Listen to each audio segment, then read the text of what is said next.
வணக்கம். B news 27 செய்திகளுக்காக சுமதி சுரேஷ். முதலில் தலைப்புச் செய்திகள். தமிழக அரசின் இடைக்கால நிதிநிலை அறிக்கையை தாக்கல் செய்தார் நிதியமைச்சர் ஓ பன்னீர்செல்வம். தமிழகத்தின் கடன் 5,70,000 கோடியாக உயர்ந்துள்ளதாக அறிவிப்பு.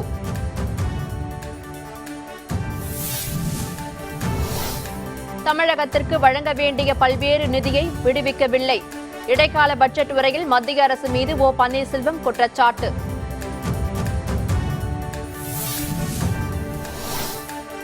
இடைக்கால பட்ஜெட் உரையை புறக்கணித்து பேரவையில் இருந்து திமுக வெளிநடப்பு. தமிழகத்தின் நிதியை வீணடித்து விட்டதாக எதிர்க்கட்சி துணைத் தலைவர் துரைமுருகன் குற்றச்சாட்டு.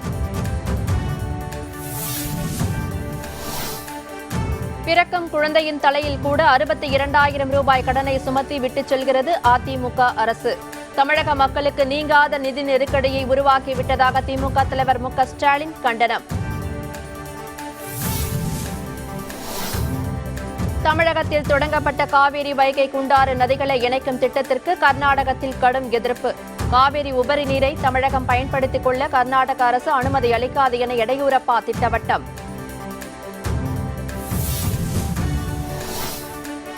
காவிரியில் நீரை குறைவாகவே பெற்று தமிழர் உரிமையை விட்டுக் கொடுத்துள்ளார் முதலமைச்சர் பழனிசாமி. காவிரி நதிநீர் பங்கீடு உரிமையை மீட்டெடுத்த பொன்னியின் செல்வன் என்று போஸ்டர் மட்டும் ஒட்டிக் கொள்வதாக ஸ்டாலின் விமர்சனம். விரிவான செய்திகள். தமிழக அரசின் இடைக்கால நிதிநிலை அறிக்கையை துணை முதலமைச்சரும் நிதியமைச்சருமான ஓ பன்னீர்செல்வம் கடும் அமளிகளுக்கிடையே தாக்கல் செய்தார். கடந்த 2016ஆம் ஆண்டு தமிழகத்தில் அமைக்கப்பட்ட 15வது சட்டப்பேரவையின் பதவிக்காலம் மே 24ஆம் தேதியுடன் நிறைவடைகிறது. இதையடுத்து பொதுத் தேர்தலை எதிர்கொள்ள இருக்கும் நிலையில் தற்போதைய எடப்பாடி பழனிசாமி தலைமையிலான அரசு 2021-22 நிதியாண்டின் இடைக்கால பட்ஜெட்டை தாக்கல் செய்கிறது. இந்த நிலையில் சென்னை கலைவாணர் அரங்கில் கூடிய பேரவையில் துணை முதல்வரும் நிதியமைச்சருமான ஓ பன்னீர்செல்வம் 11வது பட்ஜெட் தாக்கல் செய்து வருகிறார். தமிழகத்திற்கு வழங்க வேண்டிய பல்வேறு நிதியை விடுவிக்கவில்லை என்றும் பட்ஜெட் உரையின் போது மத்திய அரசு மீது ஓ பன்னீர்செல்வம் குற்றம் சாட்டியுள்ளார். பட்ஜெட் உரையில் தமிழக அரசின் கடன் சுமை 5,70,000 கோடியாக உயர்ந்துள்ளதாக தெரிவிக்கப்பட்டுள்ளது. அதேபோல 2021-22ஆம் ஆண்டிற்கான வருவாய் பற்றாக்குறை 41,417.30 கோடியாக இருக்கும் எனவும் மூலதன செலவீனம் 14.41 விழுக்காடாக உயர்ந்து 43,170.61 கோடியாக இருக்கும் என எதிர்பார்ப்பதாகவும் தெரிவிக்கப்பட்டுள்ளது. கோவையில் மெட்ரோ ரயில் திட்டத்தின் முதற்கட்டத்தை அமைக்க ஆய்வு செய்யப்பட்டு வருவதாகவும் இதற்காக 6,683 கோடி ஒதுக்கீடு செய்யப்பட்டுள்ளதாகவும் அடுத்த சில ஆண்டுகளில் தமிழகத்தில் 12,000 பேருந்துகள் கொள்முதல் செய்யப்பட இருப்பதாகவும் அதில் 2,000 மின்சார பேருந்துகள் இருக்கும் எனவும் கூறப்பட்டுள்ளது. மாநிலத்தின் மொத்த வரி வருவாய் 1,35,641 கோடியாக இருக்கும் என மதிப்பிடப்பட்டுள்ளதாகவும் பயிர்க்கடன் தள்ளுபடிக்காக இடைக்கால வரவு செலவு திட்ட மதிப்பீட்டில் 5,000 கோடி ஒதுக்கப்பட்டுள்ளதாகவும் தெரிவிக்கப்பட்டுள்ளது. கொரோனா தொற்று மீட்டெடுப்பதற்காக அரசு 13,352,085 கோடி ரூபாய் செலவினங்கள் மேற்கொள்ளப்பட்டுள்ளதாகவும் காவல்துறைக்கு 9,567.93 கோடி ஒதுக்கீடு செய்யப்பட்டுள்ளதாகவும் தெரிவிக்கப்பட்டுள்ளது. பட்ஜெட் உரையின் போது துணை முதல்வர் ஓ பன்னீர்செல்வத்தை வாசிக்க விடாமல் எதிர்க்கட்சியினர் கடும் அமளியில் ஈடுபட்டு வெளிநடப்பு செய்தனர். சட்டப்பேரவையில் பட்ஜெட் உரையின் போது எதிர்க்கட்சி துணைத் தலைவர் துரைமுருகன் குறுக்கிட்டு பேச அனுமதி மறுத்த நிலையில் பட்ஜெட் உரையை புறக்கணித்து திமுகவினர் வெளிநடப்பு செய்தனர். பின்னர் செய்தியாளர்களிடம் பேசிய துரைமுருகன் கடந்த 3 மாதங்களில் 40,000 டெண்டர் விடப்பட்டு தமிழகத்தின் நிதியை வீணடித்து விட்டதாகவும் இதனை கண்டித்து பட்ஜெட் கூட்டத்தொடரை புறக்கணித்ததாகவும் தெரிவித்தார். தமிழகத்தின் வளர்ச்சியை அதிமுக அரசு 50 ஆண்டுகள் பின்னோக்கி கொண்டு சென்று விட்டதாகவும் நிதி நிலைமை திமுக ஆட்சிக்கு வந்ததும் சீர் செய்யப்படும் எனவும் கூறினார். கலைஞர் அவர்கள் ஆட்சியில் விட்டு இறங்குகிற பொழுது இந்த ஆட்சிக்கு 1,00,000 கோடி கடன் தான் இருந்தது. இன்றைக்கு எடுத்த எடுப்பிலேயே கொஞ்சம் கூட வெட்கம் சூடு சொரணை இல்லாமல் நிதியமைச்சர் எங்கள் ஆட்சியில் 5.70 லட்சம் கோடி கடன் என்று சொல்லுகிறார் என்றால் இதைவிட இந்த ஆட்சி ஒரு ஆட்சி செய்வதற்கு அருகதை ஆட்சி என்பதை விட வேறு சான்றாக என்பதற்கான காரண காரியங்களை சபையில் படித்துவிட்டு வெளிநடப்பு செய்திருக்கிறோம். தமிழக மக்கள் தலையில் முதல்வரும் துணை முதலமைச்சரும் 5,70,000 கோடி கடனை சுமத்தியுள்ளதாக திமுக தலைவர் மு.க. ஸ்டாலின் குற்றம் சாட்டியுள்ளார். ஸ்டாலின் வெளியிட்டுள்ள அறிக்கையில் வருமானத்திற்கு மீறிய சொத்து குவிப்பு புகாருக்கு உள்ளாகியுள்ள ஓ பன்னீர்செல்வமும் எடப்பாடி பழனிசாமியும் தமிழக மக்களுக்கு என்றும் நீங்காத நிதி நெருக்கடியை உருவாக்கிவிட்டதாக தெரிவித்துள்ளார். திமுக ஆட்சியில் வாங்கிய கடன் வெறும் 44,084 கோடி ரூபாய் மட்டும்தான் எனவும், ஆனால் தற்போது அதிமுக ஆட்சியில் 3,55,000 கோடி கடன் வாங்கப்பட்டுள்ளதாகவும் குறிப்பிட்டுள்ளார். திமுக ஆட்சியில் 10.5 விழுக்காடாக இருந்த வருமானம் அதிமுக ஆட்சியில் தற்போது 7.2 விழுக்காடாக குறைந்து விட்டதாகவும், அதாவது 3 ரூபாய் வருமானத்தில் 1 ரூபாய் காணாமல் போனதன் விளைவாக 93,737 கோடி ரூபாய் வருமானம் சரிவு ஏற்பட்டுவிட்டதாக தெரிவித்துள்ளார். கொரோனா பேரிடருக்கு முன்பே 68,000 கோடி ரூபாய் வருமானம் காணாமல் போய் நிதி நிலைமை மிக பெரும் நெருக்கடிக்கு உள்ளாகிவிட்டதாக சுட்டிக்காட்டிய ஸ்டாலின், இதுவா வெற்றி நடை போடும் தமிழகம், கடன் சுமையில் தள்ளாடும் தமிழகம் அல்லவா என கேள்வி எழுப்பியுள்ளார். இன்றைக்கு தமிழகத்தில் உள்ள ஒவ்வொருவர் தலையிலும், ஏன் பிறக்கும் குழந்தையின் தலையில் கூட 62,000 ரூபாய்க்கு மேல் கடனை அதிமுக அரசு சுமத்திவிட்டு செல்வதாக குற்றம் சாட்டியுள்ளார். காவேரி உபரி நீரை தமிழகம் பயன்படுத்திக் கொள்ள கர்நாடக அரசு அனுமதி அளிக்காது என அம்மாநில முதலமைச்சர் எடியூரப்பா திட்டவட்டமாக தெரிவித்துள்ளார். காவேரி, வைகை, குண்டாறு ஆகிய ஆறுகளை இணைக்கும் விதமாக 14,400 கோடி ரூபாய் செலவில் நதிகள் இணைப்பு திட்டத்தை அண்மையில் தமிழக முதலமைச்சர் பழனிசாமி அடிக்கல் நாட்டி தொடங்கி வைத்தார். காவேரியில் உபரியாக வெளியேறும் நீரை மாயனூர் தடுப்பணையில் இருந்து திருச்சி, புதுக்கோட்டை, சிவகங்கை, விருதுநகர் ஆகிய மாவட்டங்களின் வறண்ட பகுதிகள் வழியாக குண்டாற்றுடன் இணைப்பதன் மூலமாக அப்பகுதி மக்களின் 100 ஆண்டு கனவு நிறைவேற்றப்படும் என எதிர்பார்க்கப்பட்டு வருகிறது. இந்த நிலையில் தமிழகத்தில் தொடங்கப்பட்டுள்ள காவேரி, வைகை, குண்டாறு ஆகிய 3 நதிகளையும் இணைக்கும் திட்டத்திற்கு கர்நாடகத்தில் கடும் எதிர்ப்பு கிளம்பியுள்ளது. இந்த விவகாரம் குறித்து பேசிய அம்மாநில முதலமைச்சர் எடியூரப்பா, காவிரி ஆற்றின் உபரி நீரை பயன்படுத்துவதற்காக தமிழக அரசு புதிய திட்டங்களை செயல்படுத்த கர்நாடகம் ஒருபோதும் அனுமதிக்காது, அதற்கான வாய்ப்பே இல்லை என திட்டவட்டமாக கூறியுள்ளார். காவேரியில் தமிழகத்துக்கு கூடுதலாக நீரை வழங்க சாத்தியமில்லை எனவும், எனது தலைமையிலான அரசு அதற்கு வாய்ப்பு அளிக்காது எனவும் தெரிவித்துள்ளார். காவிரி நதிநீர் விவகாரத்தில் உச்சநீதிமன்ற தீர்ப்புப்படி தமிழகம் நடந்து கொள்ள வேண்டும் எனவும் எடியூரப்பா கூறினார். காவிரி நதிநீர் பங்கீடு உரிமையை மீட்டெடுத்த பொன்னியின் செல்வன், காவிரி காத்தான் என போஸ்டர் ஒட்டிக்கொள்ளும் முதலமைச்சர் பழனிசாமி 14.75 TMC நீரை குறைவாகவே பெற்று தமிழக மக்களின் உரிமையை விட்டுக் கொடுத்துள்ளதாக திமுக தலைவர் மு.க. ஸ்டாலின் குற்றம் சாட்டியுள்ளார். சேலம் மாவட்டம் ஓலப்பட்டி ஊராட்சியில் உங்கள் தொகுதியில் ஸ்டாலின் நிகழ்ச்சி நடைபெற்றது. இதில் கலந்து கொண்டு பேசிய ஸ்டாலின், தமிழகத்தில் 8 அணைகள் கட்டப்படும் என்று முதல்வர் கூறிய நிலையில் இன்று வரை திட்டம் நிறைவேற்றப்படவில்லை என குற்றம் சாட்டியுள்ளார். மாண்புடன் நடந்து கொள்ளாத முதலமைச்சர் பழனிசாமியின் மாண்புமிகு பொறுப்புகளை தேர்தலில் மக்கள் பறித்து விடுவார்கள் என குறிப்பிட்டார். பூலாம்பட்டி சுற்றுலா தலமாக்கப்படும், ஜவுளி பூங்கா அமைக்கப்படும், மாம்பழக்கூழ் ஆலை தொடங்கப்படும் என எந்த திட்டத்தையும் நிறைவேற்றவில்லை எனவும் ஸ்டாலின் குற்றம் சாட்டினார். சாதனை செஞ்சு பக்கம் பக்கமா விளம்பரம் தந்த பழனிசாமி கடந்த 10 ஆண்டு காலத்தில் உருவாக்கப்பட்ட நீர்ப்பாசன பணிகள் பற்றி விளக்கம் அளிக்க தயாரா? காவேரி காப்பான், பொன்னியின் செல்வன் பட்டம் போட்டுக்கிட்டா மட்டும் போதுமா? பச்சை துண்டு போட்டுக்கிட்டா மட்டும் போதுமா? உச்சநீதிமன்றத்தின் தீர்ப்புப்படி நிலத்தடி நீரை கணக்கில் எடுக்கக்கூடாது, குடிநீரை பற்றி பேசக்கூடாது. ஆனா இந்த 2 காரணங்களையும் காட்டி கர்நாடக மாநிலம் தனக்கு வேண்டிய அளவு தண்ணீரை வாங்கிடுச்சு. ஆனா இதே காரணத்தை தமிழகத்தின் சார்பில் சொல்லி உரிமையை நிலைநாட்டாத அரசு தான் பழனிசாமியுடைய அரசு. இது வெற்றி நடைபெறும் தமிழகம் அல்ல, இற்று விழும் தமிழகம், உடஞ்சி நொறுங்கும் தமிழகம். அதுதான் இன்னைக்கு நடந்தது. புதுச்சேரி காங்கிரஸ் எம்எல்ஏக்களிடம் நேரடியாக பேசி அமித்ஷா மிரட்டினார் என்றும், அதனால்தான் அவர்கள் ராஜினாமா செய்ய வேண்டிய நிலைக்கு தள்ளப்பட்டதாகவும் காங்கிரஸ் மேலிட பொறுப்பாளர் தினேஷ் குண்டுராவ் குற்றம் சாட்டியுள்ளார். புதுச்சேரியில் காங்கிரஸ் அரசு கவிழ்ந்ததற்கு பாஜகவே காரணம் என காங்கிரஸ், திமுக, விடுதலை சிறுத்தைகள் உள்ளிட்ட கட்சிகள் குற்றம் சாட்டி வருகின்றன. இந்த நிலையில் புதுச்சேரி ஆட்சி கவிழ்ப்பு குறித்து காங்கிரஸ் மேலிட பொறுப்பாளர் தினேஷ் குண்டுராவ் கடும் குற்றச்சாட்டை முன்வைத்துள்ளார். புதுச்சேரி காங்கிரஸ் எம்எல்ஏக்களிடம் மத்திய உள்துறை அமைச்சர் நேரடியாக பேசி மிரட்டல் விடுத்ததாகவும், காங்கிரஸ் மற்றும் மாநில கட்சிகளை பாஜக ஒழிக்க முயற்சிக்கிறது என்றும் கூறினார். எதிர்வரும் தேர்தலில் பாஜகவை தமிழகம் மற்றும் புதுச்சேரி மக்கள் தூக்கி எறிவார்கள் என்றும் அவர் கூறியுள்ளார். saying if you don't join us, we will book cases against you. Income tax case is there. We won't. If you come join us, we will close the case. All these things they are doing. ED.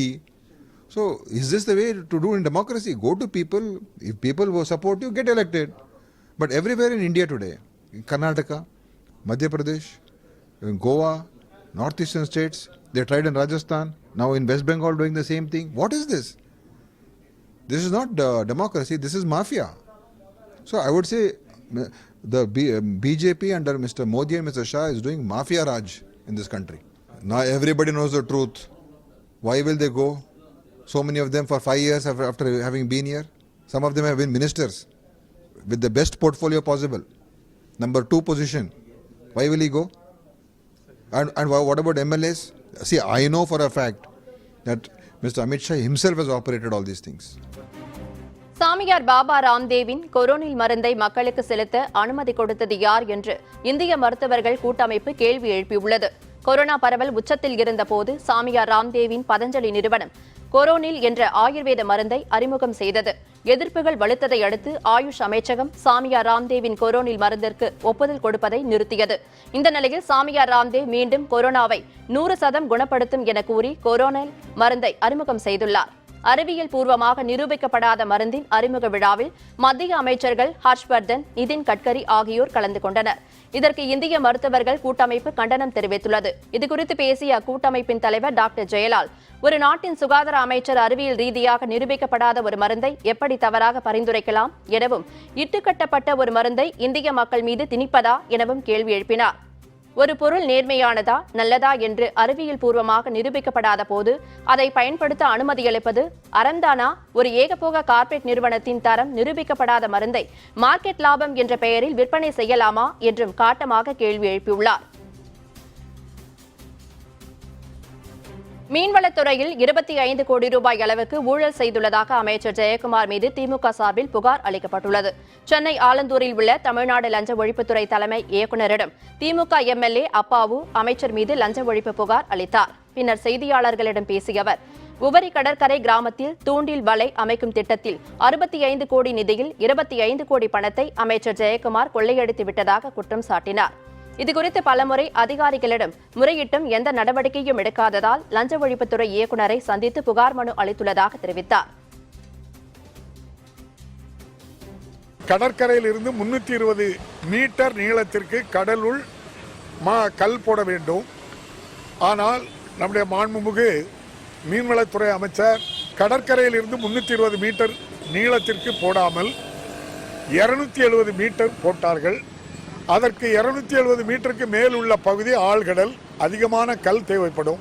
திட்டத்தையே கேலி கூத்தாகி கடற்கரை பகுதி பாதிக்கின்ற வண்ணம் மிக மோசமான நிலையில் இதை செய்துவிட்ட காரணத்தினால் அங்கே உபரி கடற்கரை கிராமம் மிக மோசமாக அழிகின்ற நிலைக்கு இது சென்றுவிட்டது.